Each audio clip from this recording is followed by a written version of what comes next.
De cá nós temos 3 opiniões sobre o dilúvio, do lado dos teólogos. Opinião A, aqueles que acham que é um mito. É apenas um mito, não tem nada de historicidade, é um mito bíblico e tudo mais. Opinião B, aqueles acham que não é um mito, é uma história, mas foi uma história localizada. Alguns até pensam que o dilúvio foi algo que aconteceu ali perto do Mar Negro. Isso. E tudo mais, e que deixou as camadas ali e tudo. Inclusive, os estudantes de cultura sumeriana também pegam isso. O Finkel, que é lá da Inglaterra, tem alguns tabletes cuneiformes sumerianos, babilônicos, então, daquela região ali. E tem uma terceira linha que acha que não, que foi um evento global. Tá bom? Eu vou explicar o porquê dessa terceira linha, o evento global dentro da Bíblia. E alguma coisa científica aqui eu vou deixar mais aí para dialogar com o Sérgio, porque não é minha área.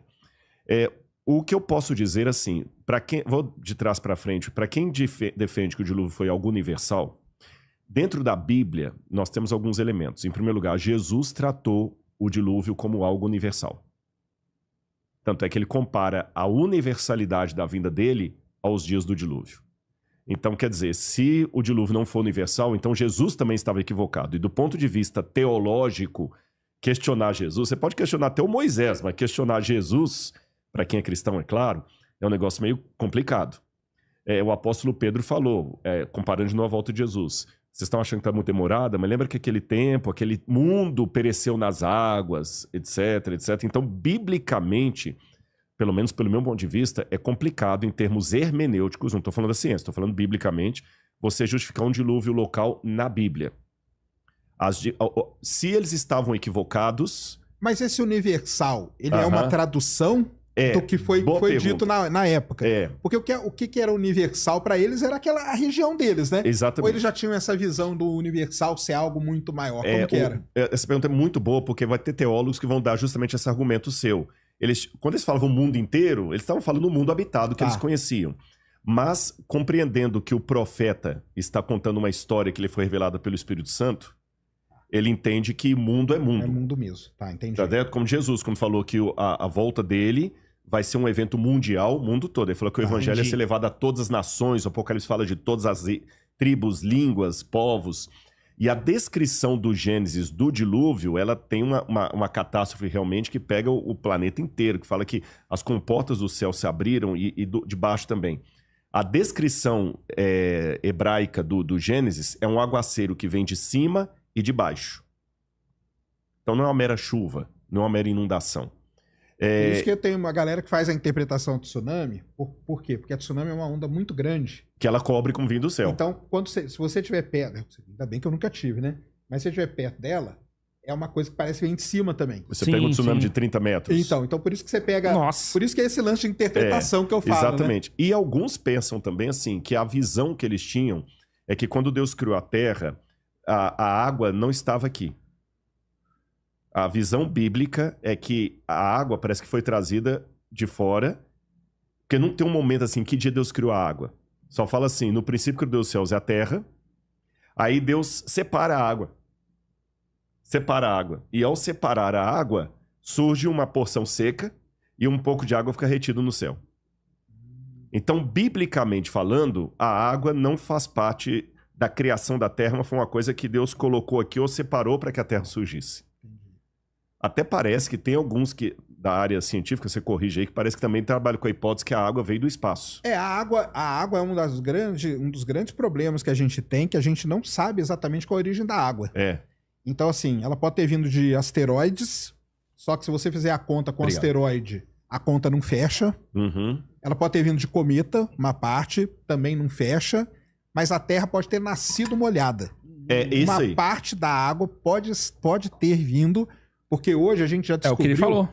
Mas olha só que interessante. A gente já descobriu hoje grãos de poeira pré-solar antes do nascimento do Sol que já tinha água. Que já tinha H2O.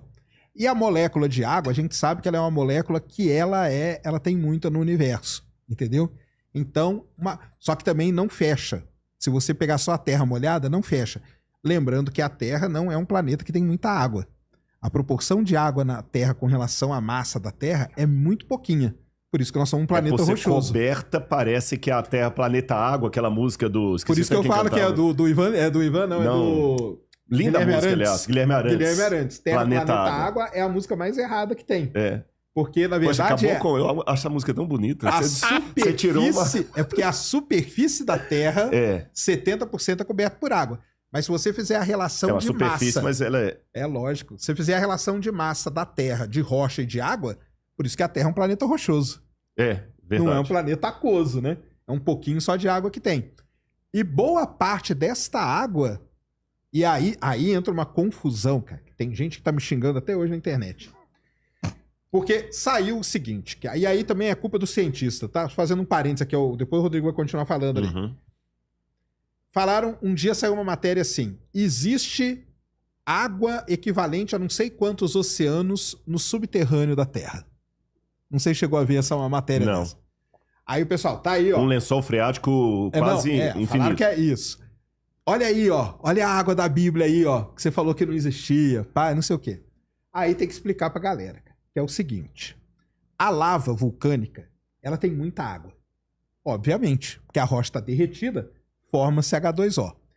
E o que é água? O que é água? Água é H2O, cara. Não importa pra mim se eu tenho uma molécula de H2O aqui, eu tenho água. Se eu tenho um balde de água, eu tenho água. Se eu tenho uma pedra de gelo, eu tenho água. O lance existem moléculas de H2O no subterrâneo da Terra que, se você juntasse todas elas, daria mais do que os oceanos. Entendi. Mas não é que você tem um oceano embaixo da Terra. Isso aí criou uma confusão que você não faz ideia. Então você tem moléculas de água que estão dispersas no manto da Terra. Isso tem muita mesmo. Se bem que às vezes nem é problema do cientista. Às vezes na divulgação, na hora uma coisa de foi dita e na hora de escrever, e o leigo ao ler, por exemplo, só um parênteses, depois eu volto aqui quando fala assim que o ser humano é 98% macaco, porque descobriu que DNA nosso... Eu li o artigo científico. O camarada lá, ele faz comparação com vários seres. Nós temos 40% de semelhança no DNA com a banana. É porque do que foi mapeado do genoma humano, mapeado do... Você entendeu? Aí o pessoal pegou só aquilo ali e virou manchete. Aí tem algumas revistas de divulgação científica que às vezes ajudam a propagar isso aí. O que não foi dito no artigo científico. E aí os meios de comunicação falam, aí ó, aí o pessoal, descobriram um oceano no interior da Terra. Aí acabou, cara. Mas eu achei interessante, você falou. Então existem uma espécie moléculas de H2O. De H2O, dispersas no manto da Terra. Se por acaso a gente conseguisse juntar todas elas, um dia juntar tudo... Então, isso dá mais do que no oceano. Sim, mas não tem um oceano, é diferente. Não é um oceano. Sim, mas poderia se trabalhar hipoteticamente, com a ideia que um dia, se essas moléculas estivessem todas juntas e se separaram por qualquer situação... Sim, elas teria bastante água. Ou seja, o planeta Terra um dia foi aquoso. Não, porque mesmo assim é pouco. Mesmo assim é pouco? É pouco, em relação à massa da Terra. A massa, né? Tá entendido. A relação não mudaria massa, a nomenclatura. Não daria. Biblicamente, o Gênesis só coloca assim, no princípio, criou Deus os céus e a terra, Bereshit bara Elohim, ele criou o céu e a terra, e diz que o Espírito de Deus pairava sobre as águas. Então já existia água. Você entendeu? Agora, é só que esse no princípio criou Deus os céus e a terra, não é ordem cronológica, não, é um título. Mas o céu e a Terra é Terra-planeta. Terra-planeta. Tá. Terra-planeta. E aqui eu tenho uma discordância do Marcos Eberlin. Muito respeitosamente. Eu amo o Marcos Eberlin e tudo mais. O Marcos Eberlin entende que todo o universo...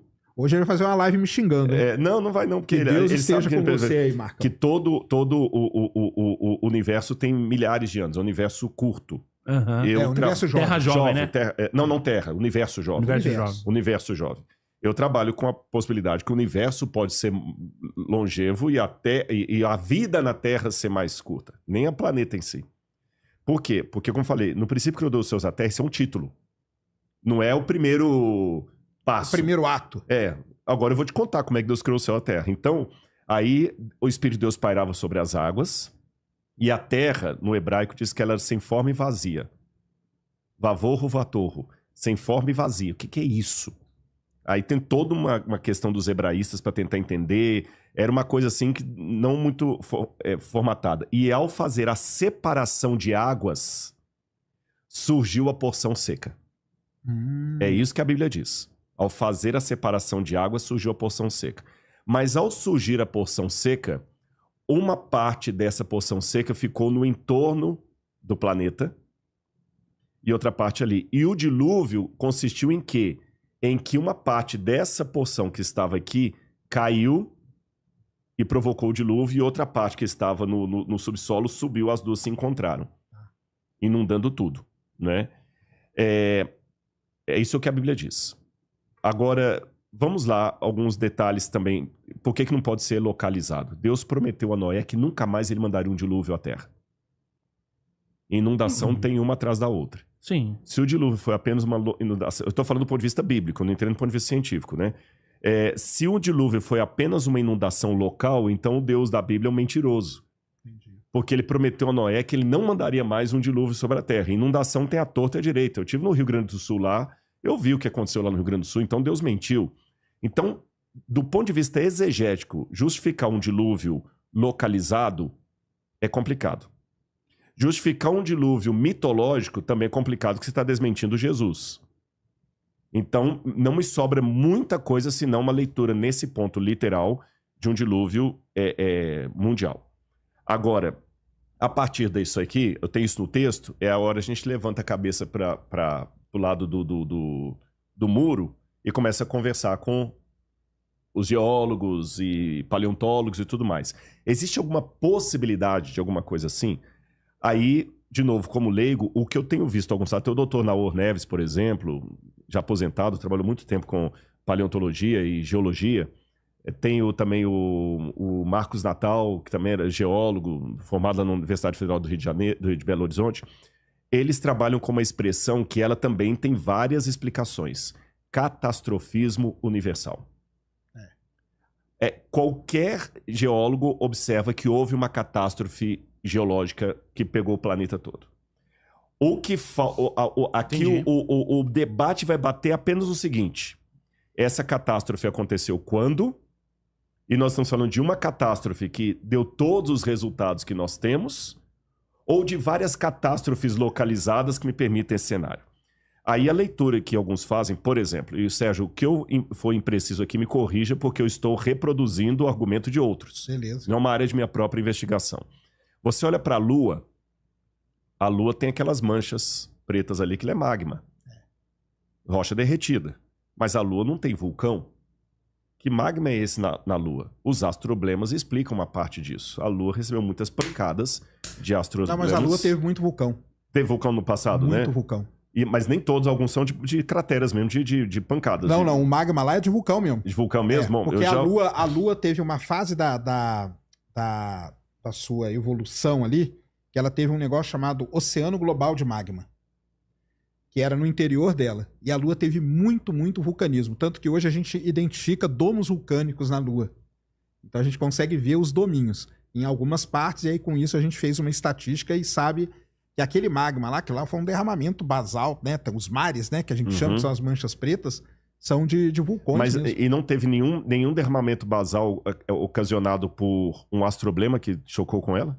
Mas aí não é tanto, né? Porque aí quando uma cratera é muito grande, ela pode causar uma fissura, uma falha, e aí o magma sair, né? É essa a explicação que eu vi. Nesse caso, mas isso foi só para ilustrar que, uma vez que esses astroblemas acontecem na Lua, muitos deles também bateram na Terra. Sim. E tanto numa época... que a extinção dos dinossauros foi um astroblema. Foi daí que eu peguei a questão da Lua. É que a Lua serviu de um escudo ali, né? Mais ou menos. Então, a Terra tem essas catástrofes universais. 5 extinções em massa, né? Que a gente fala. Então, a Bíblia fala assim, quando a Bíblia fala de um dilúvio universal... Se eu trocar a palavra dilúvio universal por catastrofismo universal, eu estou falando a mesma coisa do cientista, só que com a linguagem bíblica. A Bíblia chama dilúvio universal. Faz sentido. E quando... É porque a ideia popular de aguaceiro, de inundação, dá para o dilúvio uma conotação muito aquém do que realmente ele foi.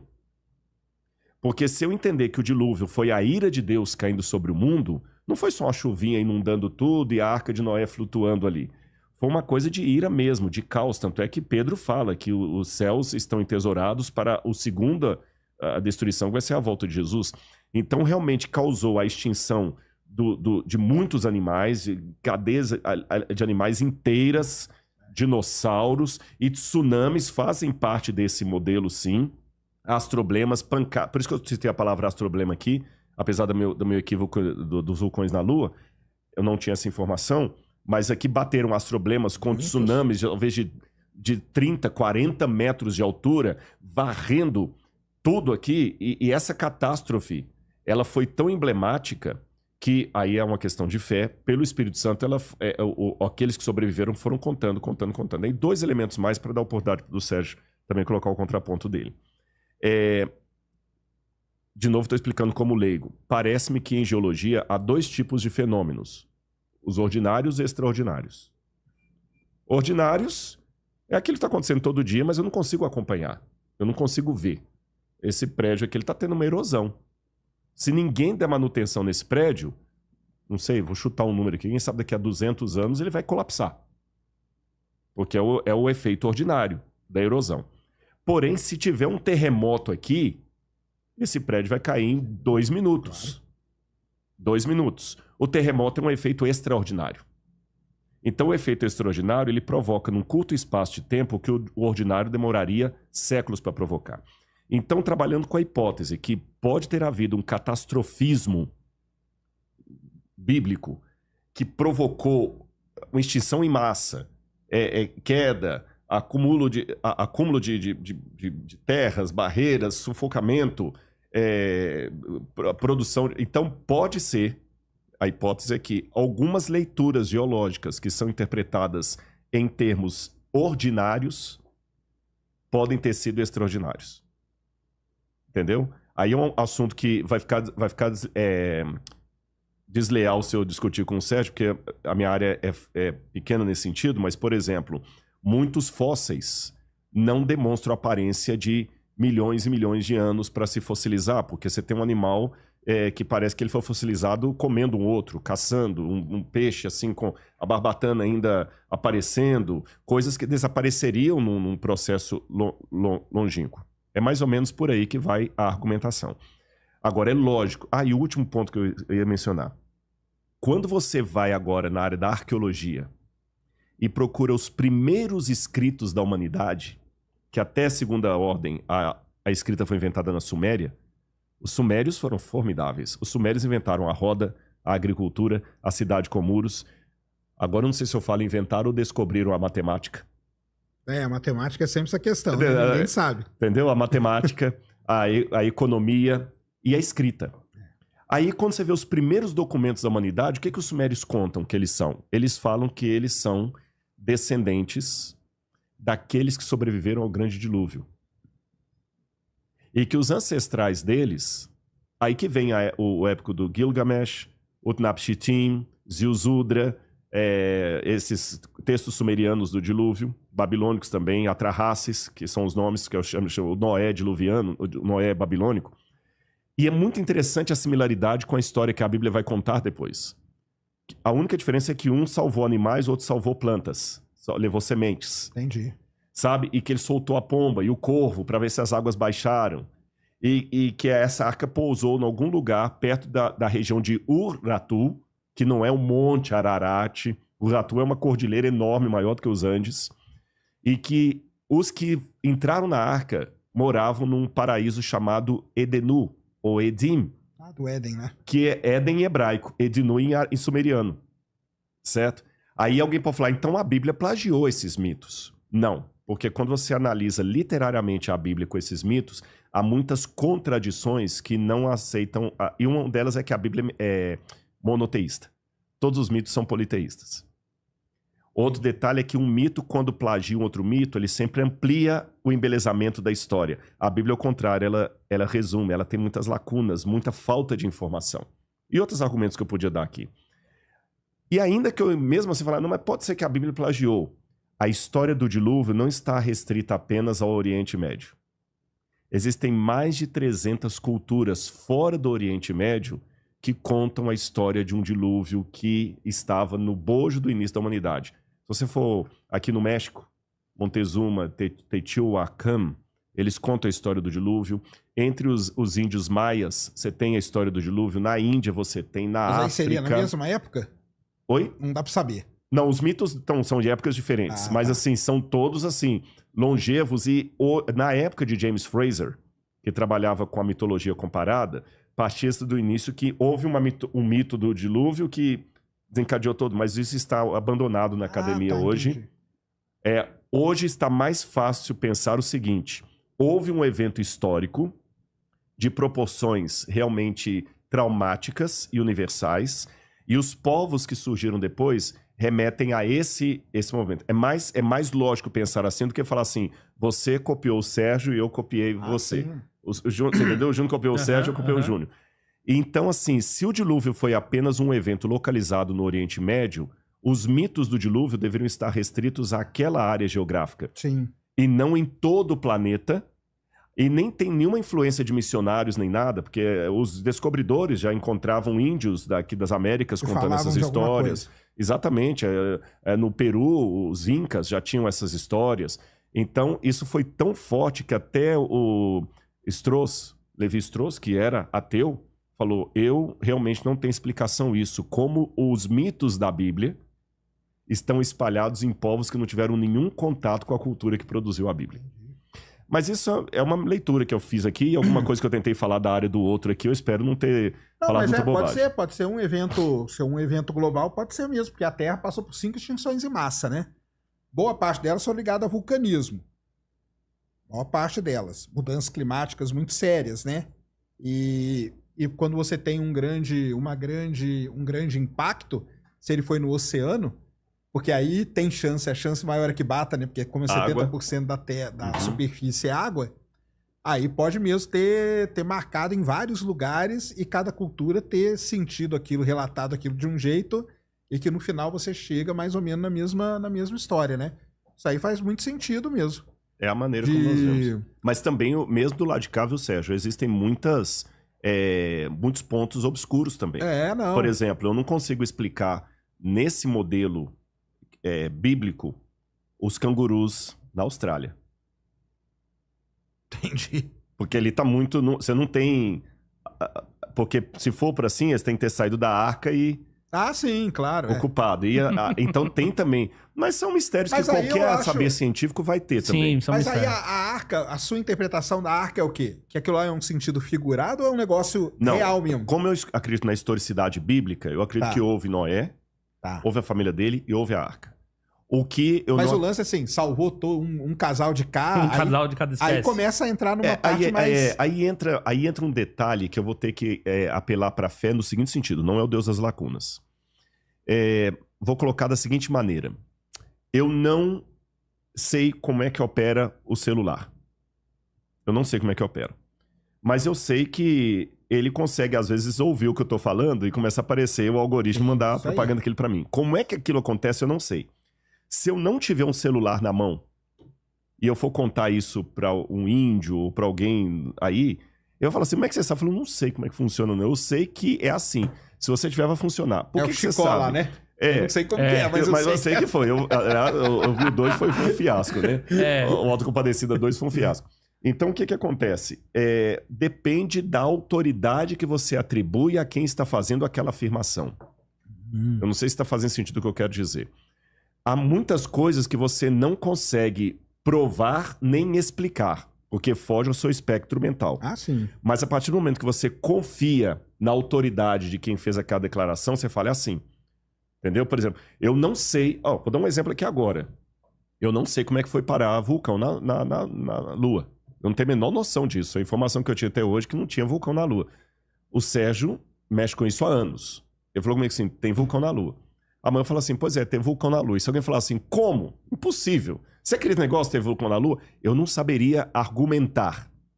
Mas como eu atribuí autoridade nessa área ao Sérgio, o Sérgio falou, olha, o Sérgio não ia falar bobagem.